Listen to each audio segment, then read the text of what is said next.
Hi, welcome to our webcast. My name is Bernie Dehler, and my guest is Lenny Esposito.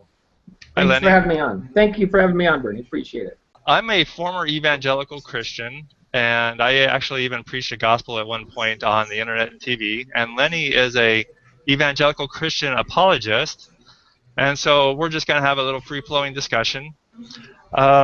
Lenny, I guess we'll open up a little bit. You just contributed to a book. Do you want to talk about that for a little bit?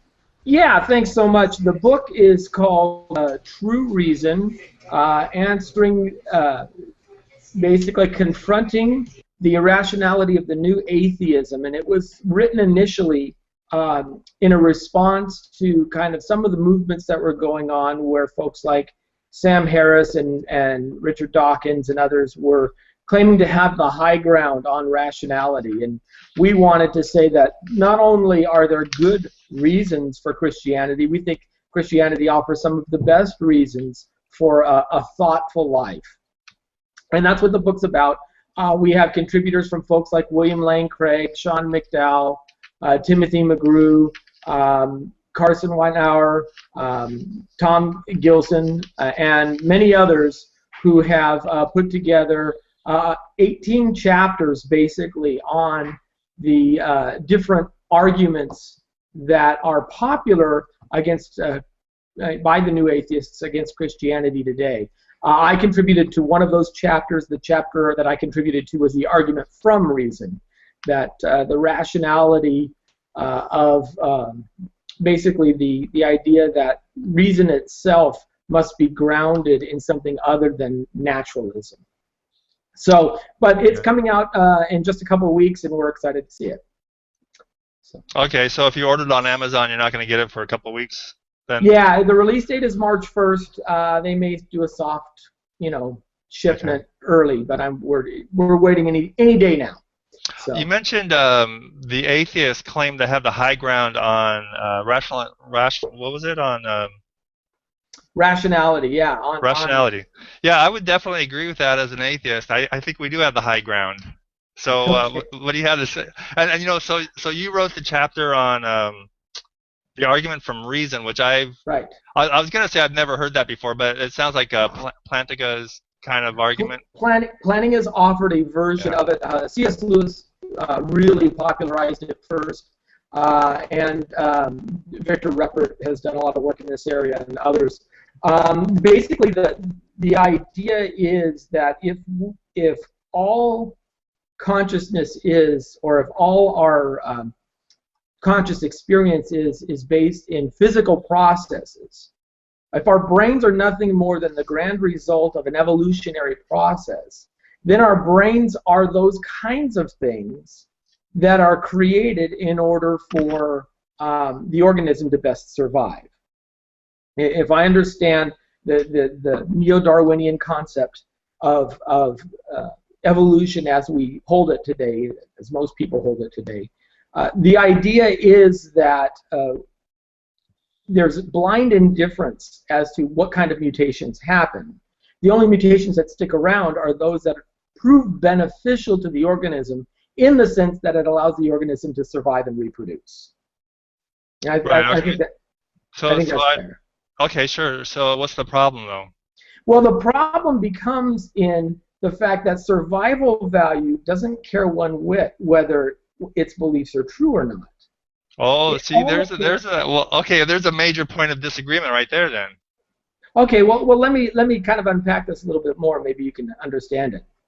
Take your sensory experiences, and I use this example in the book. You could be walking along, dehydrated in the middle of the Nevada desert.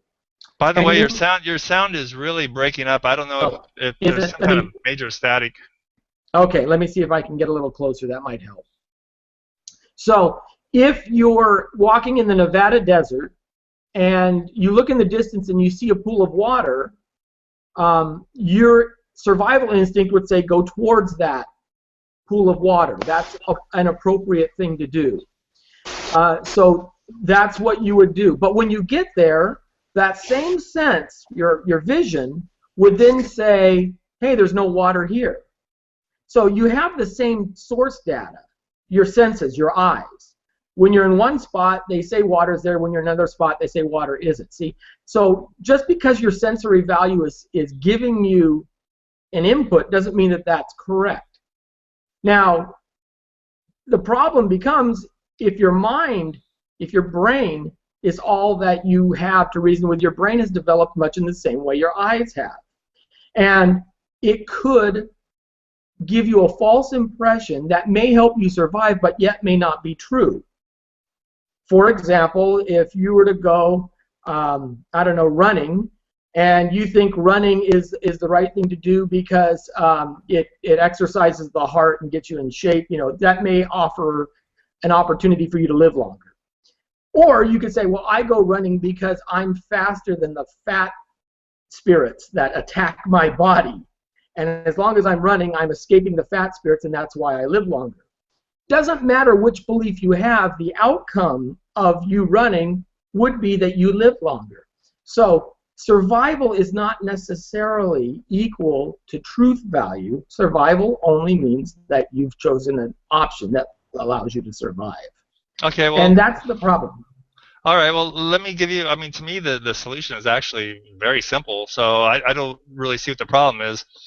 According to evolution, there's kind of an arms race. For example, the cheetah and the antelope. Right?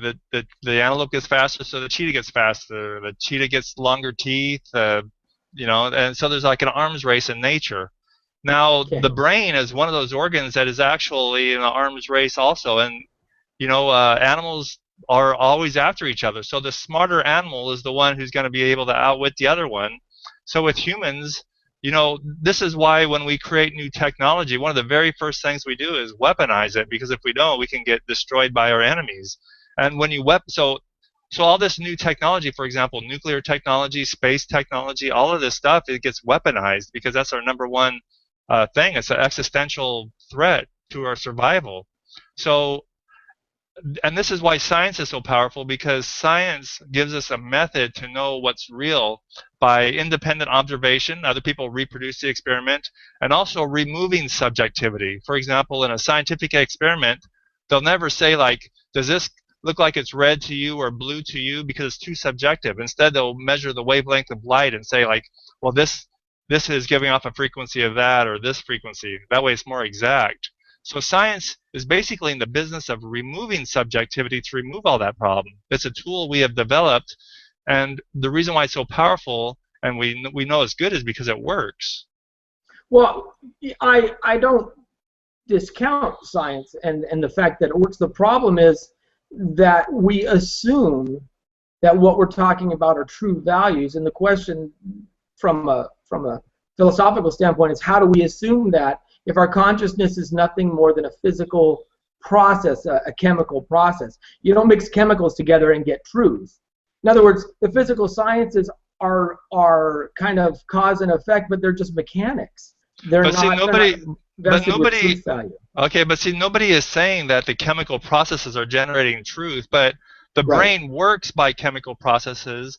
The mind emerges from the brain, and the mind can evaluate truth. I mean, just like a computer, they have like the Google car, for example, it can navigate itself, and that's a form of understanding the truth of the world.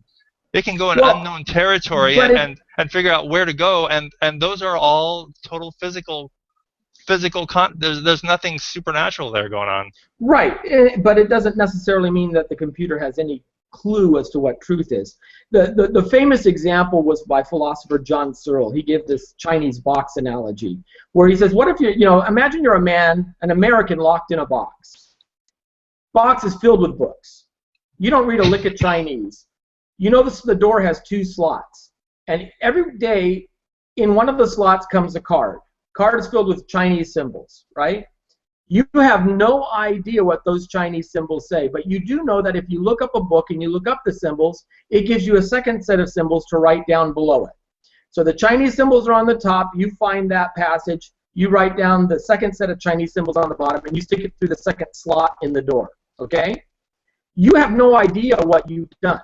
You just know that if you have this set of symbols, you write that set of symbols. Your audio is breaking up again. Okay. Sorry. I'll try to be as loud as possible. It might be connection issue. But okay, so here's the problem with this. The people who are sticking the cards in the box are asking some of the world's deepest questions. And when they get the answer, they're amazed at the thoughtfulness and the reflection and the wisdom of the person inside the box who's feeding them the answers. But you inside the box, you have absolutely no idea what you're talking about. You're just copying characters. That's what a computer does. It says, if I receive this input, I get this output. The computer has no knowledge whatsoever. It has no consciousness. That's the difference between consciousness and a mechanical system. And if your brain is merely an electromechanical system, it's no better than the guy in the box. It has no knowledge of what truth actually is. But you know, your example of a computer is actually a very primitive computer. It's not like a self-learning computer, or it's not like a learning computer. They have learning robots that learn from their environment. Right. But learning computers, all they do is have more and more complex ways of saying, if I receive this input, I get this output. Consciousness does not emerge from a computer. It's something completely different than that. Yeah, right, sure. I mean, that's the way we are too. If you do this input, you get this output, and then you put two and two together. For example, the Google car, I think, is a perfect example. It goes in a totally unknown area, and it looks around and avoids people. It can avoid ditches. It can avoid everything. It can go from that's the DARPA. They had this test, and see which cars can go through this obstacle course. It's like something like 80 miles long, I believe, and all kinds of ditches and logs and everything. Well, and again, that is a mechanical construct. A mechanical construct can't come up with a brand new idea. It can merely refine the ideas that has already been given. It's something different. Mechanical constructs can't feel. The idea of love is not something that you can merely reduce to inputs and outputs. It just doesn't make sense to do that. There's something uniquely different about consciousness. Even Thomas Nagel, who's an atheist and one of the world's best philosophers, has held to this. He believes that thought and reasoning, he says, are correct or incorrect in virtue of something independent of the thinker's beliefs, even independent of the community of thinkers to which he belongs. So he holds that the natural internal stance of human life assumes that there is a real world, but we can't know that with merely physical processes. Well, let me tell you, from an atheistic standpoint, I look at nature and I can see all the different species. There's humans, and then there's a little bit lower consciousness in, let's say, for example, chimps, and then there's also different levels of consciousness, for dogs and cats and fish, and then down to a slug, for example, and an ant and all that. So you can see the gradations of consciousness. Now, do you acknowledge that there's consciousness in, for example, a dog and a dolphin and a chimp? Yes, I would acknowledge that they are conscious living beings. I think their consciousness isn't a gradation of human consciousness. I think we have attributes that are wholly unique to humanity from all of the other animals in the world. But there is some level of consciousness there, absolutely. Here's one of the bottom line, I think, problems. We have two totally different foundations we're building upon, from a scientific standpoint. One is I'm firmly convinced that humans evolved from other animals, and I think you probably largely reject that. Is that right? Yeah, I've not found any good reason to hold to the neo-Darwinian synthesis. I think there's four primary problems with it. One is the leap to life, the fact that abiogenesis is not explained. There's no good models for it. I don't see it. I use the analogy of Winston Churchill. There's an old story about Churchill who, they were told him, hey, the Germans are attacking in the English Channel with their U-boats, and we can't catch them with our planes. And Churchill says, well, the solution is easy. You just boil the seas, and all the U-boats have to surface. And they said, how are we going to boil the seas? And Churchill replied, well, I'm the idea man. The rest is an engineering detail. And as an engineer, you'd probably appreciate that, but well, the bottom line. But I don't need you to go over all the different alternatives. But I mean, essentially, there's either creationism. I mean, either you were created by a miracle by God from scratch, or you came from other animals from descent, right? Those are the only two possibilities. Well, yeah. I mean, there are other possibilities that other people offer. There's, theistic evolution and things like that. I think But that's still, but theistic evolution is still human descent from other animals. It's human descent, but and then there's grades of that. But some people believe in progressive creationism, things like that. Which is still a creation by a miracle at one instant, though. Yeah, I wouldn't say miracle. It's a creative act on the part of God. That's not necessarily suspending natural law. That's injecting something new into the scene.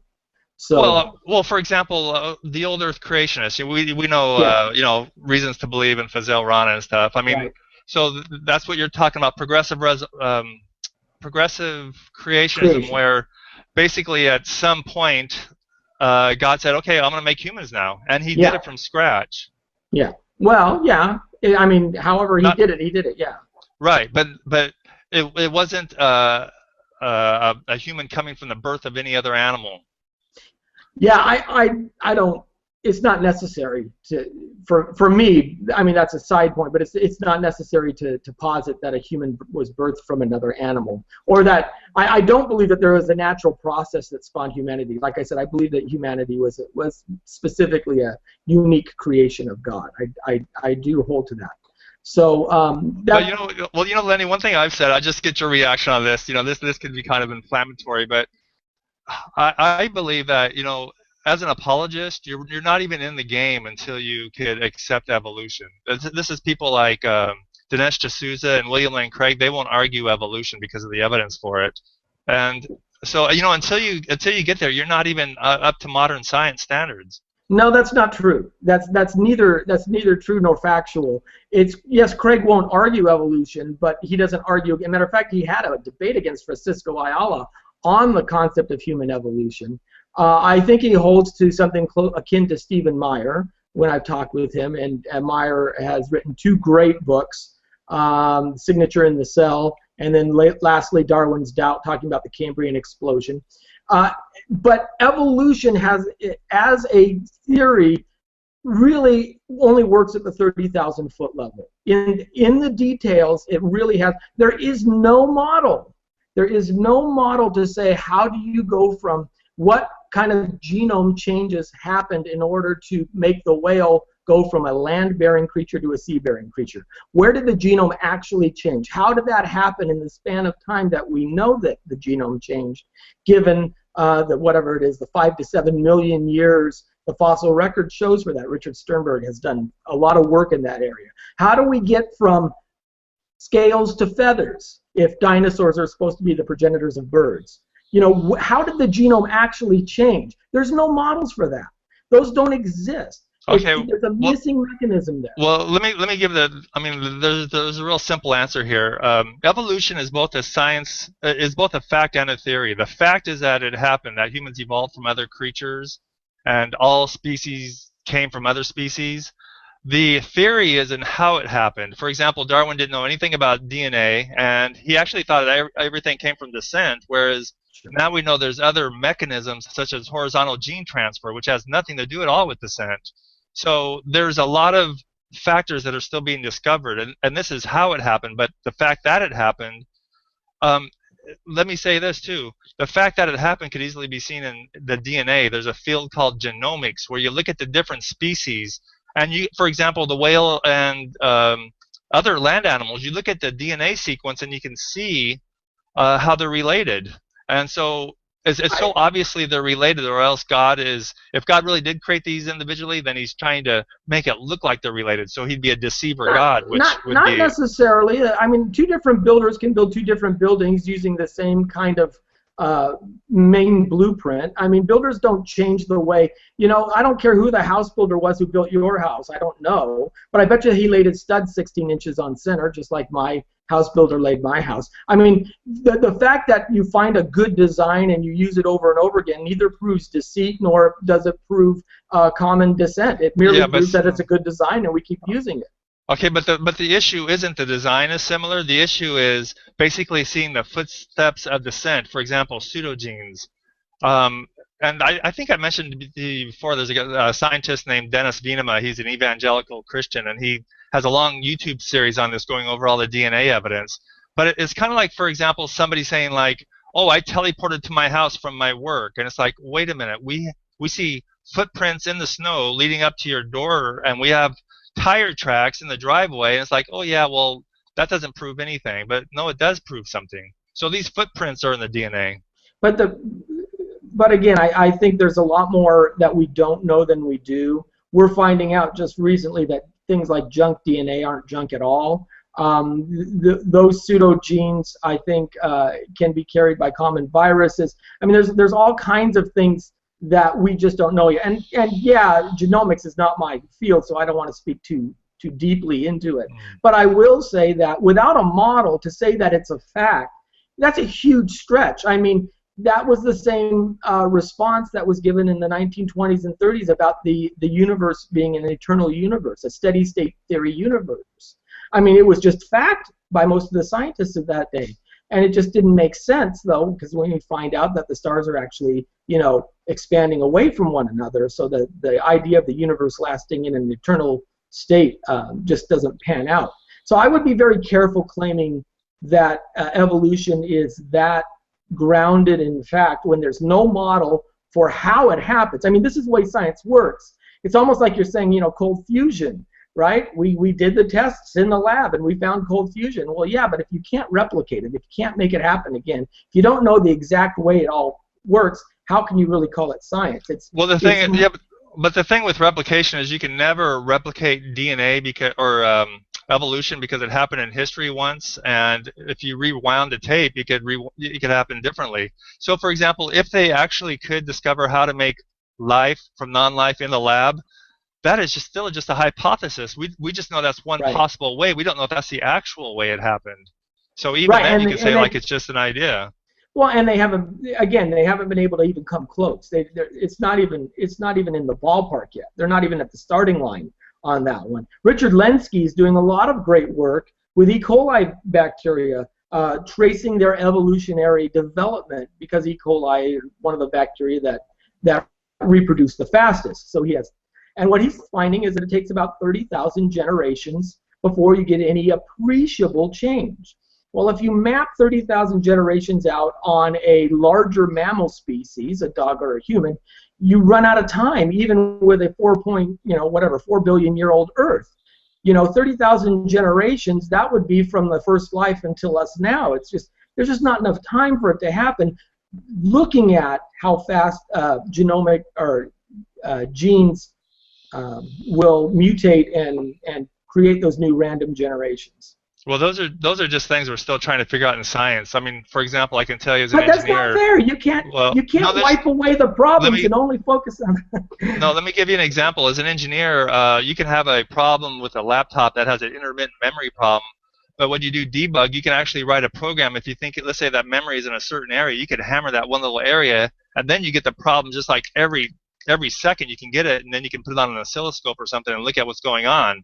So in the lab, if someday there's a breakthrough about how we see how evolution has, we can easily control it or manipulate it, we may be able to do quick experiments, but we're still trying to figure out the basics. I mean, we read all the DNA just in the year 2000, and they're still trying to understand what it all does. There's still a lot of genes they don't even know what they do.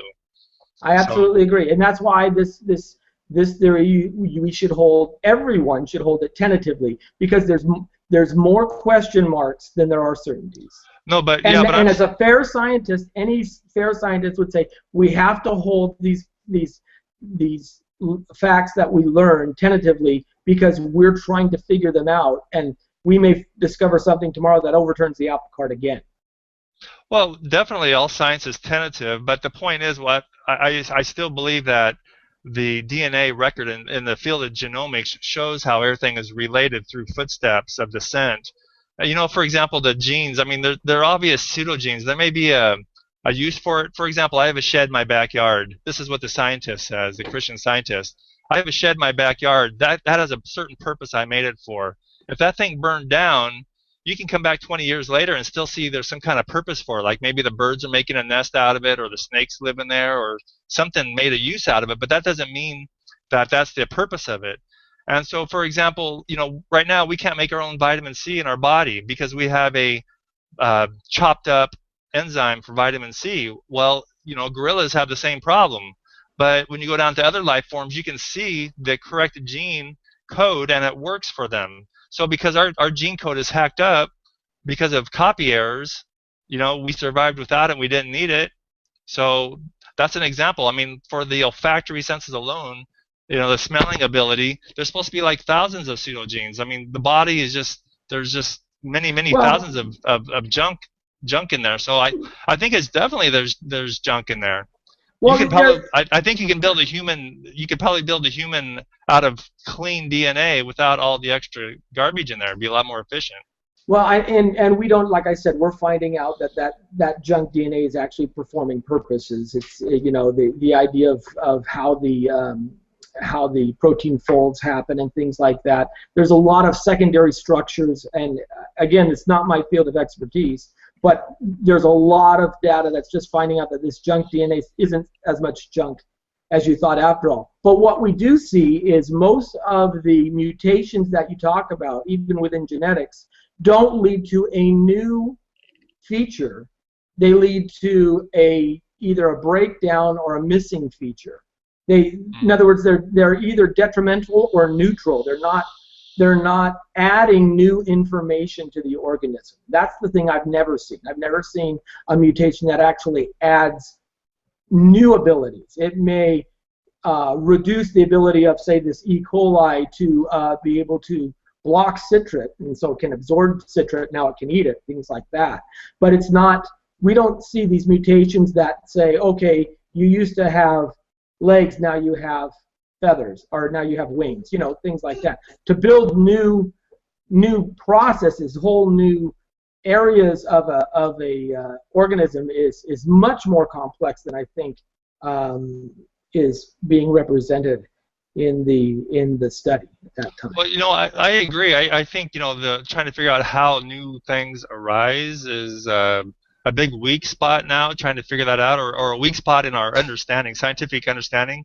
But still, if you look at genomics, the pathways there, the footprints of descent are so obvious that they cannot be ignored.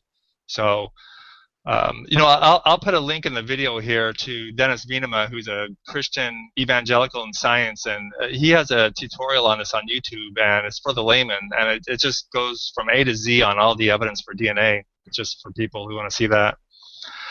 Well, I'll give you like a few more seconds if you want to wrap this up, and then we'll ask somebody if they want to ask a question. We'll ask. Yeah, a couple of questions would be great. Yeah. Well, I would just say that first of all, check out the book, True Reason: Confronting the Irrationality of New Atheism. It obviously goes into a lot more depth than I can do justice here in just half an hour. I think it's got some good chapters in it. I think it'll cause people to think, which is always a good thing. I think that the problem of consciousness is going to be something even more difficult to deal with. How do you get immaterial consciousness from material, non-thinking matter? What is consciousness? Consciousness is the kind of thing that can't even be explained materially. It has to be immaterial. It's something that is separate from material circumstances because it doesn't have the same properties as material items. So there's all kinds of things that you can talk about there, but I think the book is helpful, and I think that there's more we can actually talk about, even on the philosophical side of the argument, as well as maybe the evolutionary side. Okay, well, like I said earlier, sometimes I'm still getting used to Google Plus here, but we had one person, Timothy, come on earlier, so we were able to frame him up and test him out. So I think next time I'll do this with other people. We'll give them a chance. So yeah, Timothy. Let me see. All right, are you there? I am. Can you hear me? Yeah, looks like we can hear you. So what did you think? Do you have a question? Yeah, well, first of all, thank you for allowing me this to listen. You guys are both very well versed, and it's enlightening to hear such good opinions on both sides. Hey, I was perusing the Reader's Digest this month, and physicist Alan Lightman had stated this, and I just wanted to try and wrap with this. Science can never prove or disprove the existence of God. If God does exist, he surely exists outside of rational thought and outside the physical universe. I just had to deal with the rational thought aspect. Where do we draw the line on what rational thought is? If Coco the chimpanzee can mimic sign language and say, hey, I want that banana by using this sign, is he thinking rationally? I guess that's my question to both you gentlemen, and thank you very much. Okay, thanks. Yeah, I'll mute your sound here now. Yeah. Well, two things. One thing is, I actually, this is a project I need to work on, so I'm glad you bring this up. I do believe that you can disprove the existence of God. Lenny, let me ask you, do you think it's possible to disprove the existence of Zeus and Thor? I think, yes, you can offer arguments that show that those beliefs are more unlikely than likely. Absolutely. Can you definitely disprove anything? Well, it's an argument from inference, so it's not a deductive argument in that case. But I think Zeus and Thor it's a pretty good argument to show that they don't exist. Yes, I think you would be rational in holding that they don't exist. So what would you say if somebody said to you, you know what, I believe in Zeus, and you cannot disprove me? There's no way to disprove it. I would say, well, first I'd have to ask him to define Zeus. The problem with Zeus is he doesn't answer any questions for us. You can, and sometimes people can equivocate what they mean by Zeus. So they say, I've been to Mount Olympus. There's no gods there. Well, we're talking about a spiritual Mount Olympus, this, that. Well, that's not what Zeus actually was supposed to. We were supposed to understand, and throw the lightning bolts down and things like that. So if there are specific, definitive characteristics of Zeus, then we can go on our way and show why those characteristics are false. They're flawed. The God of Abraham, Isaac, and Jacob, however, his characteristics are such that are necessary conditions in order for the universe to exist. Right, and also, yeah, it's the same thing. Can if somebody said to me, you can't disprove the idea of Zeus, I would say, come on, let's talk about this. Sure, we can. We can disprove the existence of Santa Claus too, and the Easter Bunny. Some people are saying you can't disprove anything. You can't disprove the Easter Bunny. You can't disprove Santa Claus. And no, I don't believe that's true. I don't believe it's true that you can't disprove anything. That's, in other words, you prove a negative is what you're saying. And sometimes the claim is you can't prove a negative. That this doesn't exist. I don't think that's true. Yeah, well, actually, yeah, I think you could also prove disprove a negative. I could say I don't have a I could say I don't have a 1 million pound elephant in my room right here, or in my pocket. Yeah. Right, because those are contradictory ideas. Yeah. Well, and it's also because it's logically there's no way it would work. Logically, there's no way you can put 1,000 pounds of something of an elephant into your pocket. So, it's the same thing with God.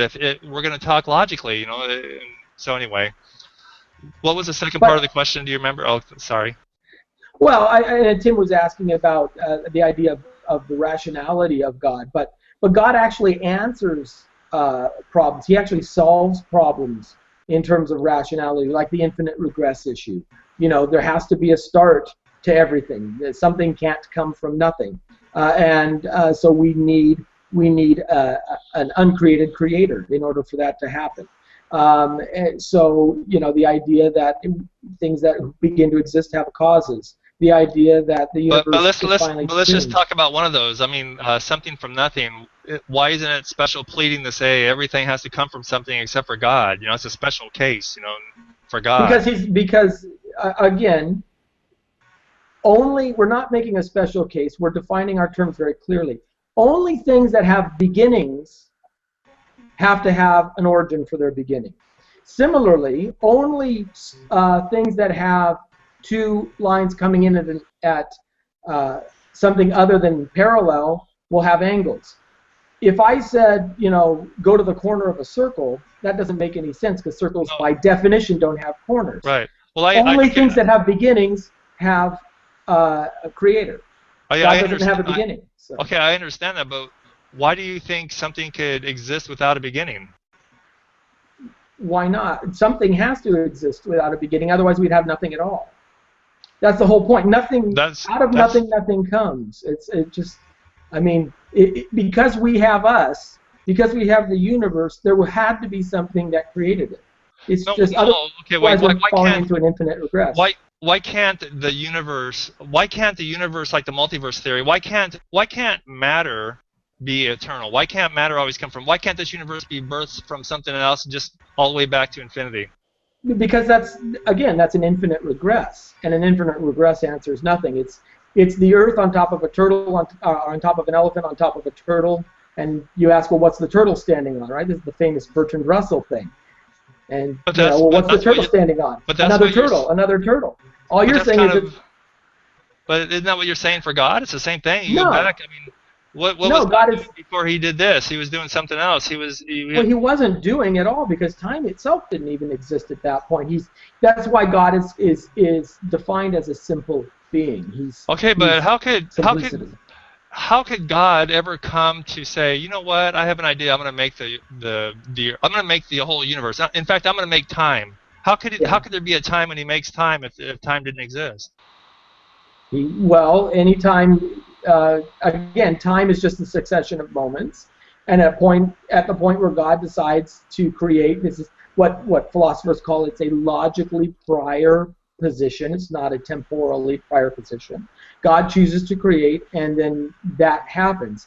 Just because we can't understand it completely doesn't mean it's not logically fallacious, nor is it circumspect in that regard. It just argues that, again, we know that we live in time. We know that time is relative. We know those two things are true. So the fact that God can express himself and cause time to come into being isn't a big deal. Matter of fact, time coming into being is held on both sides of the fence. The naturalist holds that time came into being at the Big Bang just as much as the Christian holds that the time came into being as well. Not necessarily. Not necessarily? No, at the Big Bang, I think you're talking about, there's debate whether there's a singularity there or what. I mean, the multiverse theory. Okay, but the multiverse theory, basically, nobody knows yet. Well, but slow down, because time is linked to mass and energy. That's what Einstein showed. So your mass and your acceleration have effect on your time. This is why, as you approach the speed of light, time slows down. I mean, this is common physics at this point. Time is linked to matter and energy. If you are creating a universe, if the Big Bang, if the singularity is that thing that puts out all matter, energy, and space, then time has to come with it. But people don't even know if there is a singularity or not. Like Hawking, I think he said there was a singularity, and then I think in his last book he reversed himself and said there's not a singularity there. So does he? I don't believe he's holding to the steady state model. He doesn't believe that the universe has been here forever. No, there could be a multiverse idea. But the Big Bang came from somewhere else. But okay, so what ran that engine? Where did the engine that starts producing the multiverses come from? Yeah, see, nobody knows. This is science. We're trying to figure this out. But no, my point is it's an infinite regress. It's like me saying, who's the guy that's stacking all the turtles on top of each other?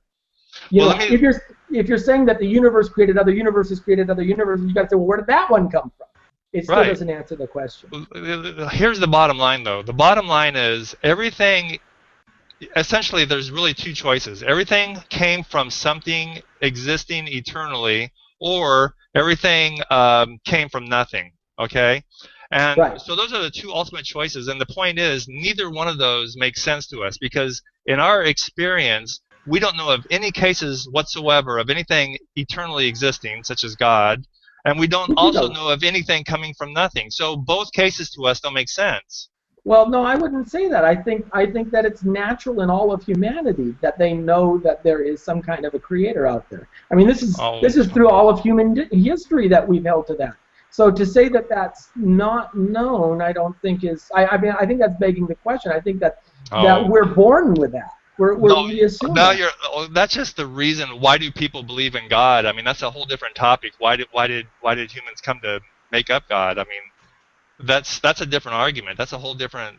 There's evolutionary answers for that. It's a whole different topic. Well, yeah, there is. It is a whole different topic that we have to talk about. But I don't think that it's as cut and dry. Again, I don't think they're both on the same plane as you're making it out, as you're kind of. No, I'm saying from human experience, ultimately there's two choices. Everything we know came from nothing. Something came from nothing, or else something came from something eternal. And we, in our experience, we don't know of anything that's eternal, and we also don't know of anything that came from nothing. So are you saying that, well, I would tell you that people have experienced God directly. I think people do have I know. that kind of I was there too. I was one of those guys who thought I had a relationship with Jesus and all that. Well, but just because you felt that and then you later felt that you were wrong doesn't mean that those other people who have that experience are not right. Okay? I know. I'm not saying they're all wrong because I have the right ideas. I mean, right. Of course I think I'm right and they're wrong, but I'm not saying they're wrong because of that. No, but the point is that, I mean, if we can experience, and we have the evidence of the resurrection. So we even have bigger evidence that God does, enter into our world and work with us in those regards. So we've even got that aspect of evidence that we can claim for ourselves. Okay, so I guess we're done for now. So I'll give you 30 seconds. I'll give you the last word. You can summarize for 30 seconds, and then we'll close. Well, again, I want to, and to address Tim's question, how do we understand what's reasonable, what's real, what's true? I think we've been thinking about these questions for thousands of years, and at the forefront of reason really has been Christian philosophers, Augustine, Aquinas, Anselm, Pascal, all these great thinkers who have given us strong reason to know that God is true. And if you look at the arguments and really get into the nitty-gritty, I think you'll find that the true reason is that person who holds to God who created us. Okay. All right. Well, it's been kind of fun talking to you, getting to know you a little better. One reason why I do this is because a lot of atheists and Christians, they kind of stay in their own corners for a while and they don't talk, and you can call each other idiots and all that. And so I think it's good just to make some dialogue, because they say you're not supposed to talk about religion and politics, right? So we can break those rules here. We'll at least break half of them. That's right. Yeah. Okay, I appreciate it. Thanks so much for the time, Bernie. All right. We'll talk to you later. Thank you soon. Bye.